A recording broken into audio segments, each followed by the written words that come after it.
था और उसके प्रकर्ष के प्रति आशीर्वाद की मुद्रा है। जैसे भैया है, सब अलग अलग प्रकार से है। आप क्यों आए?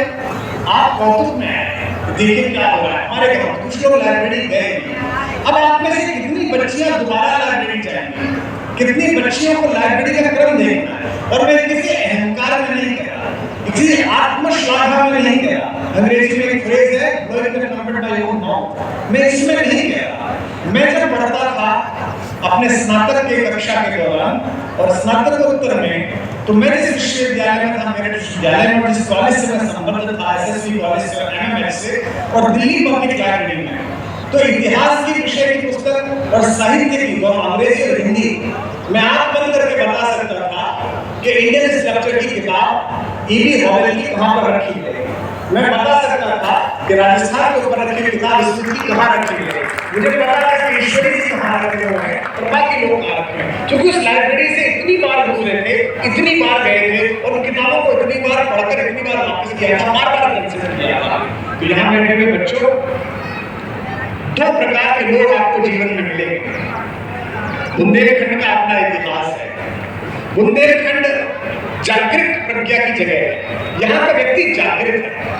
एक पुलिस अधिकारी यहाँ पर रहे थे जो सौरभ के मित्र रहे हैं, यहाँ आईपीएस है, कप्तान है, तो चर्चा कर रहे थे। तो मैं उनसे ये कह रहा था कि बुंदेलखंड में तो पढ़ने लिखने वालों की स्थिति है, हम सब की भी, कि अगर कलेक्टर साहब पूछे किसी आदमी से, पढ़ने लिखने वाले से, कि भाई साहब पद्मश्री लोगे, रिवॉल्वर का लाइसेंस, तो आदमी कहता है भाई साहब पद्मश्री छोड़ो, से कौन जाने लाइसेंस दे दो आपके रिवॉल्वर का, एक बंदूक,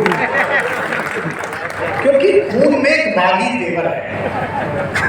यहाँ वो लोग पैदा हुए हैं जिन्होंने व्यवस्था के विपरीत बोलना और अत्याचार अन्याय के खिलाफ खड़ा होना स्वीकार किया।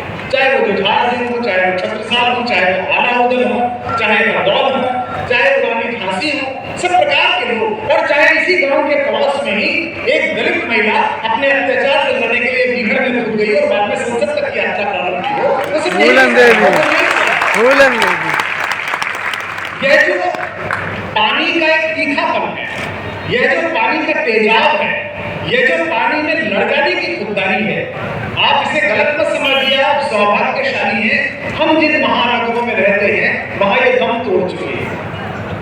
समझौता हाथी एक दिन में नहीं करता। दक्षिण में जो हाथी बनता है वो बहुत पतली सी चेन से बंध जाता है। और महावत से पूछिए कि चेन से क्यों बंधा हुआ है, कभी पूछना, इतनी सी चेन से बंधा रहता है। हमने महावत से पूछा कि तोड़ क्यों नहीं देगा हाथी इसको, उसने कहा नहीं तोड़ेगा। हमने पूछा क्यों, बोले जब ये छोटा था तो इसी चेन से बंधा गया और इसने बहुत कोशिश की थी, उस समय तोड़ नहीं पाया। अब चेन इसके पैर में नहीं पड़ी हुई है, मस्तिष्क में पड़ी हुई है कि टूटेगी नहीं।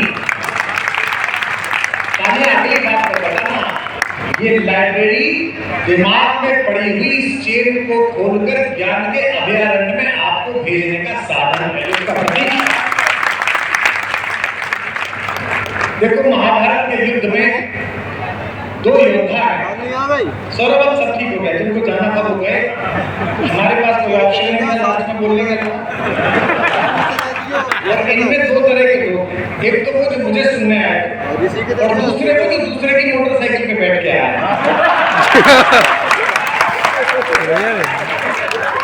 और जिस तरह से ताली बजी उससे लग रहा है दूसरे वाले ज्यादा, इसलिए तुम भी आराम से सुनो। देखो भाई, दो प्रकार के लोग आपको मिलेंगे, मुझे भी मिले, आपको भी मिलेंगे। मैं भी गांव से आया हुआ लड़का हूँ, एक मास्टर जी का लड़का हूँ, 90 गज के मकान में 3 कमरे, 2 टीन शेड, 5 भाई बहन, 2 चाचा, 1 बुआ और फिर भी कुछ लोग आ गए और आनंद के साथ जी उसी सत्संग में ये सब प्रकार की चीजें निकली। जिस समय महाभारत का युद्ध हुआ उस समय रथ संचालक होना बहुत बड़ी बात हुई। रथ को चलाने के लिए कोई अर्धरथी नहीं बैठता था, महारथी बैठता था। और विश्व में रथ चलाने वाले, चलते हुए युद्ध में से रथ निकाल के ले जाने वाले 2 महारथी थे जो बहुत प्रसिद्ध थे। एक थे योगेश्वर कृष्ण और एक थे मध्य देश के राजा शल्य। और दुर्योग से संयोग से दोनों पांडवों की तरफ थे। कृष्ण तो अर्जुन के रथ पर बैठे हुए थे और शल्य माद्री के भाई थे, नकुल और सहदेव के सगे मामा थे। तो ये तय था कि वो इधर की तरफ से लड़ेंगे। दुर्योधन को एक रथ चालक चाहिए था।